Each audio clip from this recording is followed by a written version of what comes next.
if you're stuck, the reason usually isn't what you think it is.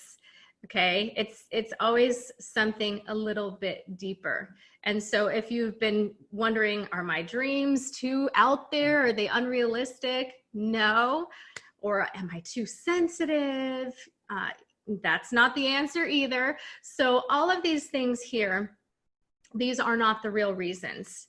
Okay, if you're introverted, you can absolutely have what you want. If you're sensitive, you can absolutely feel powerful and do the things that you want in your life. So I just want to reiterate that 95% of your brain function is unconscious, and that's the red portion there.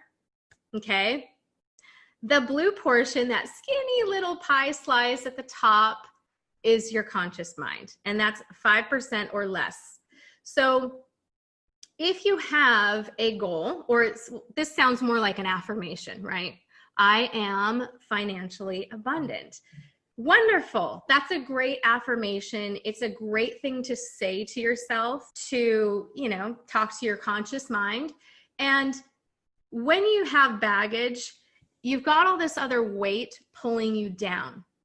So if you're saying I'm financially abundant, yet you're saying to yourself unconsciously, silently, only bad people have money, or I'm not worthy of financial abundance. Having money means that others go without it, or they're never going to pay me that amount, or people aren't going to like me if I make these offers. So there's a whole array of things that you could say to yourself that qualify as limiting beliefs that would pull you away from the energy of your positive affirmation. So affirmations are best used after release work when you're no longer carrying all of that unconscious baggage. Now, people ask, well, what happens with the unconscious mind when it's no longer there, when the baggage and the limiting beliefs have been mostly cleared out? So why is it important to uncover your limiting beliefs? Well, the first reason is that they impact your outcomes. So all the results you get are connected to limiting beliefs or positive beliefs. Okay, but since we're focusing on limiting beliefs, we're talking about that. So if you're not getting the outcome you want, usually there's something there that's pulling you in an opposite direction. Another reason why is that when you have a limiting belief, you're expecting what you don't want without knowing it.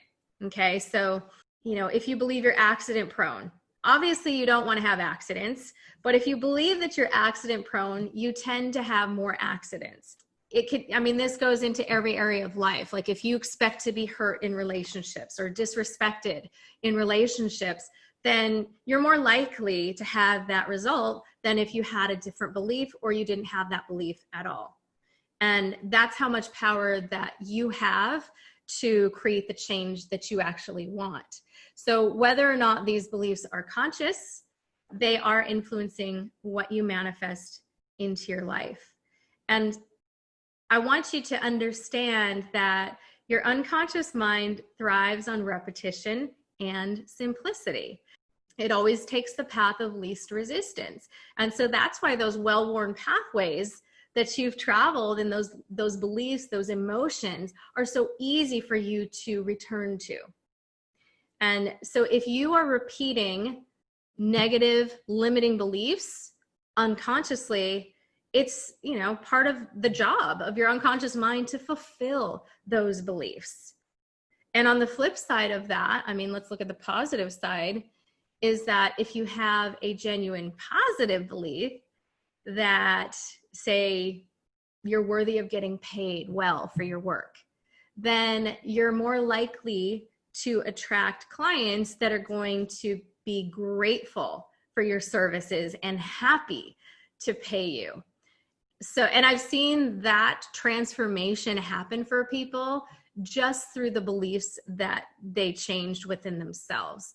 So your beliefs on that deeper unconscious level set a precedent or an expectation for what you expect to have happen in your life.